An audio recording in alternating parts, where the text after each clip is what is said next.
Hey everyone, it's Sarah from Saki Media, and a few weeks back we started talking all things Sniply in the 30-day blogging group and in the blogging graduates group. So I've got Mr. Sniply himself, well actually one of the Sniply team, to come and talk to us. His name's Chris, and I'm going to ask him to introduce himself because I'm sure he'll do a much better job than what I have. Hi Chris.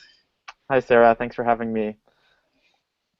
So So you were mentioning Sniply, which is kind of one of my babies over here. So just to give you a little overview of what Sniply does, we're in the content media kind of sharing space. So obviously a lot of people share a lot of links every day, whether that's through social channels or through emails.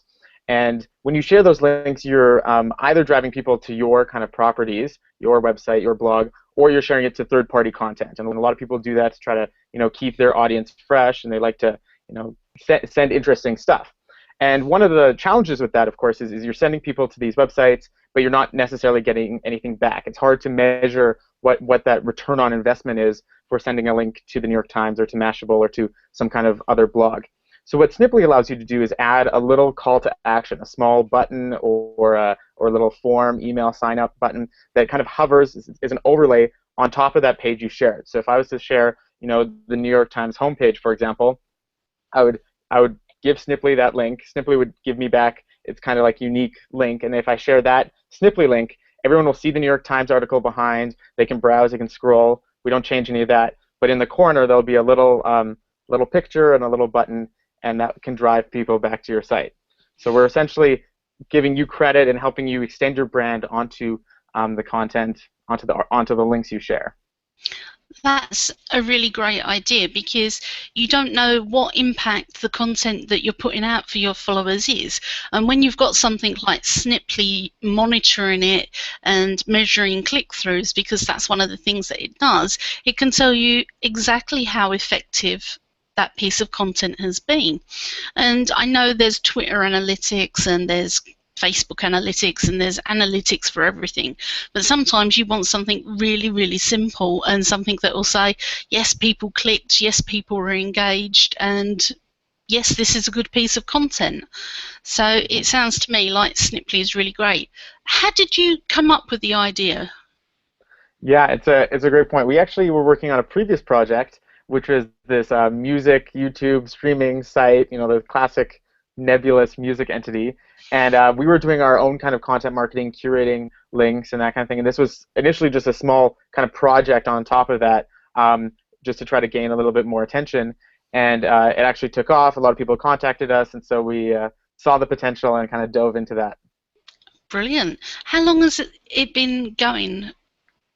We launched Sniply in April of 2014, so just about a year. Just about a year. So that's going to be some birthday party in April. We're looking forward to it. Mm. When we first started talking, you mentioned that Sniply can be used even in email. How would you do that? So what we give you is essentially a link. It's a shortened link. It's kind of like how Bitly will give you a link or Google will give you a link. So it's like snip.ly/ABC.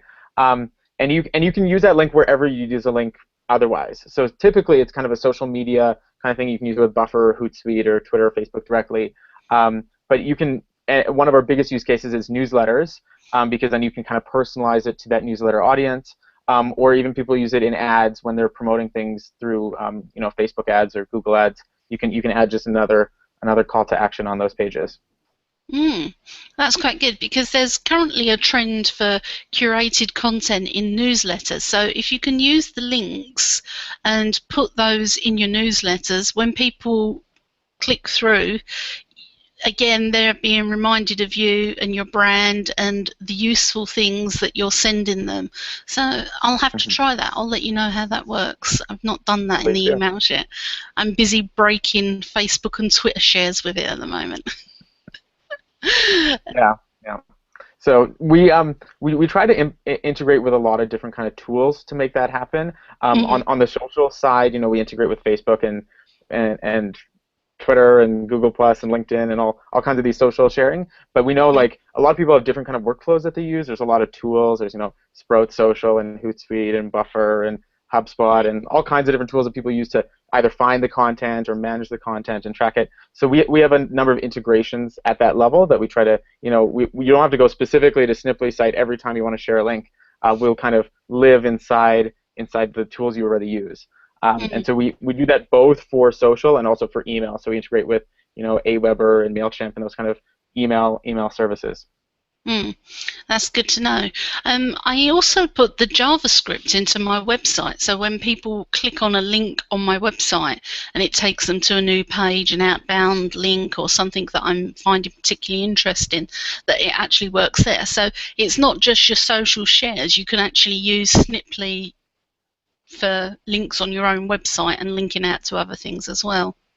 That's right. It's especially useful for that if you're sharing kind of a lot of content, whether or not you control that content. If you have some kind of forum or some kind of place where people will be posting links that you don't necessarily control, you can kind of add this little JavaScript library, and then you kind of have a little brand, maybe a little way for people to get back to your site once they're finished with the link they clicked on. Okay, that's really good to know. So we're getting to the tough questions now, Chris. Are you ready for this? Let's go. Okay, a couple of people have brought up that they're not going to use tools like Sniply and similar ones because they think it's unethical to brand content that they share. What are your thoughts around this? It is an interesting discussion because there's always been this kind of relationship between the content sharers and the people who own the content publishers. And way back in the internet, when Google was first starting in the late 90s, there were a number of lawsuits about whether or not it was legal to link to people without their permission. And obviously, so there's been kind of since then, it's been a progression of, how much can I copy, how much can I cite, what can the headlines be copied. And so there's this natural progression, which is how intertwined can the sharing be and the content publishing be. And the real reason that there's this interesting dynamic is because both parties kind of rely on each other. The content sharers obviously drive a lot of traffic. They're very valuable for these content publishers because they want people to be reading their stuff. And then vice versa, the content sharers need content to advertise, to share. So Sniply, we view that as an even deeper kind of integration between the two, which is we're trying to extend. So typically, when you're sharing something, you write a comment, whether or not that's part of your Twitter post or part of the email. You write something about, wow, this is such a great link. I really liked, point number 4 or something, and then you have a link. And then people go to that link, and then suddenly it's separate from what you talked about, and people have to remember what you referenced before and go to that. And so it's a little bit of a kind of a separated experience. And so Sniply, our goal is to kind of extend that conversation. And that's something that we like to do. And in general, it's a win-win for most parties, for both parties. You get the content sharers obviously get some extended brand reach. They get to be part of the conversation even beyond their social or email links. And then the publishers get more people engaging with their content. What we see a lot is typically in these kind of things, people will kind of curate content on their Twitter feed or whatever, and they'll have, they'll share a couple links that they think are very interesting, and then every once in a while they need to kind of sustain their own business, right? And so they'll put kind of an advertisement, kind of promotional tweet out there saying, buy my book, listen to this podcast, whatever, trying to justify why they have this huge audience. And so what Sniply allows them to do is really kind of allows them to not have to have those promotional tweets that nobody really wants to be seeing. What it allows it to do is just have a subtle way of doing that onto the articles that are really providing the audience a lot of value. And so it's difficult because some people, some brands, some blogs don't particularly want that conversation happening on their site. They're used to kind of this older model, which is a completely separate kind of system. And we respect that, and people can opt out of Sniply if they like, and we have no problem with that, and the links just go back to normal. But we really embrace the kind of audience, the kind of publishers that view this as a way to extend their reach, to make themselves more attractive to content sharers, and to kind of drive that conversation onto their pages. Yep, and that's a really good thing to do, because when you're creating content and you're sharing content, you want it to become a whole circle rather than disjointed bits and pieces, and I see how you guys are connecting it all together, and that's a good thing, I think. Okay, how technical is it to use Sniply? How difficult do you think it would be? So we work really hard. So Sniply in general, one of the challenges with it is it kind of breaks down this model where traditionally it's always been you have your website and then there's some other people's website and they don't really interact very much, right? You might have a link between the two, but there's no kind of overlap at all with functionality or things. Sniply obviously breaks that paradigm a little bit. There's like this subtle call to action. There's an overlay. So suddenly you're kind of interacting with this website. And so it's kind of a foreign concept. People have a little bit of difficulty kind of understanding what happens. So we work very hard with some videos and some articles on like what Sniply does at a core level. Beyond that, we try to make it extremely simple to actually create the call to action. We have a visual kind of editor, so you can edit the text, you can edit the button, you can change the links, and you can see what's changing. You can see the result as you're editing. And then, of course, on the sharing side and how do you integrate this with your workflow so you don't have to come to Sniply every time, we make it really easy through different kind of browser extensions and integrations. So in a general sense, it's very easy to get started with Sniply. At least that's how we design it. It is, and I really appreciated how responsive your support team was when I was having trouble, and when you came back with a solution and said, you know, it could be a virus that's preventing this, or it could be you need to uninstall and reinstall Chrome. So after I had 3 heart attacks thinking, oh my word, I've got a virus, and I run it all through the virus checkers again, and then I uninstalled it and installed it, and it was fantastic. But I've never had such responsive support from anywhere. So you guys, you take your tech support very seriously, and when you give your responses, it's really detailed as well. So even if you're not particularly techy, the people at the other end speak fluent English and translate from geek to English. We try to. We do it, and I know it's kind of cheesy, and there's a little bit of these things about how like our success is kind of our users' success, but especially for what we do, that's like really true, because without anybody using us, we're just a website, right? Nobody cares. So our goal obviously is to provide the most value to enable you to use Sniply, and so any kind of barriers in the way are our responsibility to flatten out. Brilliant. You just mentioned that your success is measured by how successful your customers are. Have you got any success stories you can quickly share with us? You can use bleeps for names if you don't want to name names. Sure. Well, we have a couple listed on our website that we're pretty proud of. We have started especially focusing on the marketing and kind of social media aspect, because that's the easiest market. They understand kind of call to actions and that. We have a couple companies that we've been delighted to work with. HubSpot has been great in integrating us in their marketing efforts. Salesforce uses us for some of their promotional materials, so that's been really great. And then we have some larger kind of firms that we like to talk about just because they're exciting. So we have some consulting companies like Accenture and Deloitte that use us that we're proud of. So, if I heard that correctly, there are companies that use Sniply in their printed materials. So not only do they make the most of it online, they actually leverage it offline too. Mm-hmm. The vast majority of what we do, partly because we're a little bit younger and because it's a new kind of medium, most of what we do is online. But we definitely have some customers that do use us in printed materials and kind of like pamphlets or leaflets and those materials. So you can definitely use it wherever you'd put a link normally. Brilliant, brilliant. So are there any secret tips that are not on general release that you can share with us that we won't tell anybody? Sure. Well, there's only about 1,000 of us in that group, so just us 1,000. It's a secret. So one of the things that one of the capabilities that Sniply has that probably is kind of one of our under-advertised features is the ability to retarget the people that visit your social link. So typically when you have a social link, you'll share it, it'll go through Bitly or whatever, and then you don't really know who clicks on it. They'll provide you general demographics, but there's no way for you to go back to those people that have engaged with your content, engaged with your shares, and show them retargeting ads or however you do it normally if people visited your blog. We we allow you to do that, so you can add your own custom retargeting pixels, whether or not you use Google's or Facebook's or Twitter or whatever kind of advertising platform you use. So we're pretty proud of that, and people tend to get good results from that if retargeting is something you do.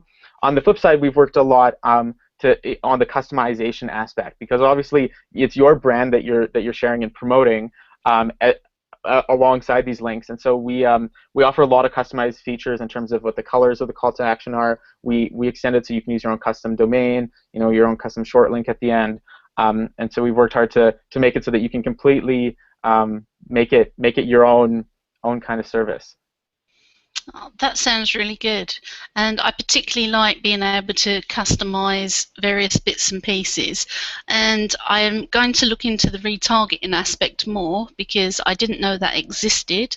So I'm going to spend half an hour after we've finished our call and going to press a few things and find out what that's all about. Fantastic. I guess it's pretty secret then.